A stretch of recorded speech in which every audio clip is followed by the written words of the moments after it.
سنو اپنے نبی کی پیدائش کا واقعہ، جسے سن کر دل خوش ہو جائے گا۔ ہمارے پیارے آقا حضرت محمد صلی اللہ علیہ وسلم اللہ کے سب سے محبوب نبی ہے۔ آپ کی پیدائش اور آپ کی ساری زندگی معجزے سے بھری ہوئی تھی، کیونکہ آپ جیسا نہ کوئی آیا ہے اور نہ کوئی آئے گا۔ حضرت حسان رضی اللہ عنہ جو اسلام کے پہلے شاعر تھے، حضور نبی اکرم صلی اللہ علیہ وسلم کی شان میں یہ نعت پڑھتے ہیں کہ حضور آپ جیسا حسین و جمیل نہ کسی ماں نے جنا ہے اور نہ ہی کوئی ماں جنے گی۔ جب نبی اکرم صلی اللہ علیہ وسلم اپنی والدہ کے پیٹ میں تھے تو بی بی آمینہ کی پیشانی پر ایک نور چمکتا تھا۔ بی بی آمینہ کہیں بھی تشریف لے جاتی تو بادل آپ پر سایہ کرتے، درخت جھک کر آپ کو سلام کرتے اور پتھر بول کر سلامی بھیجتے۔ جب نبی اکرم صلی اللہ علیہ وسلم کی پیدائش مبارک ہوئی تو پورے آسمان پر نور ہی نور پھیل گیا۔ دنیا کے تمام بت اور مورتیاں گر پڑے۔ حضرت جبرائیل علیہ السلام نے مشرق و مغرب، شمال و جنوب میں جشن ولادت کے خوشی میں جھنڈے لگائے۔ فرشتے آپ کے استقبال کے لیے آسمانوں سے نازل ہوئے اور ہر اندھیرا اجالا میں بدل گیا۔ حضور نبی اکرم صلی اللہ علیہ وسلم کی ولادت باسعادت کے متعلق آپ کے دادا جان حضرت عبد المطلب فرماتے ہیں کہ میں کعبۃ اللہ کا طواف کر رہا تھا کہ اچانک میں نے دیکھا کہ کعبہ چاروں طرف سے جھکا اور مقام ابراہیم میں سجدہ کرنے لگا۔ اسی دوران کعبہ سے اللہ اکبر کی صدائیں سنائی دینے لگی۔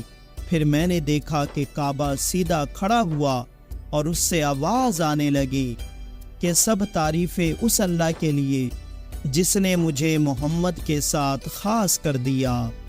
حضور اکرم صلی اللہ علیہ وسلم کے دادا جان فرماتے ہیں کہ میں نے کعبہ شریف کے ہر رکن کو آپس میں ایک دوسرے پر سلام بھیجتے سنا۔ جب میں باب صفا سے باہر کی جانب گیا تو زمین کی ہر چیز اللہ کی تعریف کر رہی تھی۔ پھر میں نے یہ آواز سنی، قد جاءکم رسول اللہ، یعنی تمہارے پاس تمہارا رسول تشریف لے آیا ہے۔ جب میری نگاہ بتوں کی جانب پڑی تو سب کے سب گر پڑے۔ رسول اکرم صلی اللہ علیہ وسلم کے دادا جان کہتے ہیں کہ یہ سب کچھ دیکھ کر مجھے بہت حیرانی ہوئی اور میں اپنی آنکھیں مننے لگا کہ شاید میں کوئی خواب تو نہیں دیکھ رہا، مگر یہ حسین منظر حقیقت تھا۔ اس کے بعد جب میں گھر پہنچا تو میں نے گھر کے چاروں طرف عجیب و غریب نورانی پرندے اڑتے ہوئے دیکھے جو کہ فرشتے تھے۔ گھر کے اندر سے مشک و عنبر سے بھی میٹھی خوشبو آ رہی تھی۔ میں نے دروازہ کھٹکھٹایا تو میری بیٹی آمینہ تشریف لائی۔ حضور اکرم صلی اللہ علیہ وسلم کی والدہ ماجدہ حضرت آمینہ کی پیشانی پر ایک نور چمکتا دکھائی دیتا تھا کہ میں نے دیکھا کہ بی بی آمینہ کے چہرے پر کوئی تکلیف اور کوئی کمزوری کے اثر نہیں نظر آ رہے، اور بی بی آمینہ کی پیشانی سے جو نور چمکتا تھا وہ اب نظر بھی نہیں آ رہا۔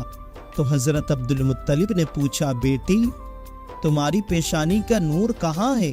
تو بی بی آمینہ کہنے لگی، میرے بابا اب سے کچھ دیر پہلے ہی میں نے ایک بچے کو جنم دیا ہے، وہ نور میرا بیٹا ہی تھا جو اب دنیا میں تشریف لا چکا ہے، اس لیے پیشانی پر وہ نور دکھائی نہیں دے رہا۔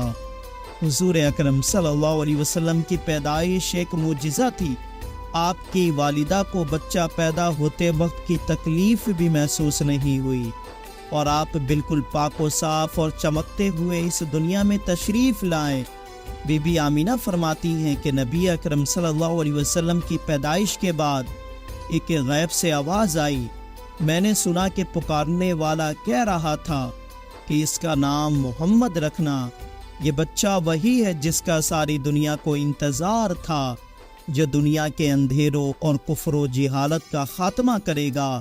یہ بچہ پوری دنیا میں روشنی پھیلائے گا۔ یہ بچہ وہ آخری نبی ہے جس کے آنے کی خبر تمام نبی دیتے رہے۔ اس کا نام آسمانوں پر محمود ہے اور تورات میں مفید ہے، زبور میں ہادی ہے، انجیل میں احمد ہے اور قرآن میں طٰہٰ، یاسین اور محمد ہے صلی اللہ علیہ وسلم۔ یہ ہے ہمارے نبی کی ذات، جن جیسا نہ کوئی دنیا میں آیا ہے نہ آئے گا، جن جیسا نہ کسی ماں نے جنم دیا ہے نہ کوئی ماں جنم دے سکے گی۔ ہمارے نبی کی شان سب سے اعلیٰ ہے، آپ اللہ کے سب سے محبوب نبی ہے۔ یا نبی اگر آپ نہ ہوتے تو ہمارا کیا ہوتا؟ ہم اللہ کا شکر ادا کرتے ہیں کہ اللہ نے ہمیں آپ کا امتی بنایا، تو آپ بھی اللہ کا شکر ادا کریں کہ اللہ نے آپ کو حضرت محمد صلی اللہ علیہ وسلم کا امتی بنا کر اس دنیا میں بھیجا۔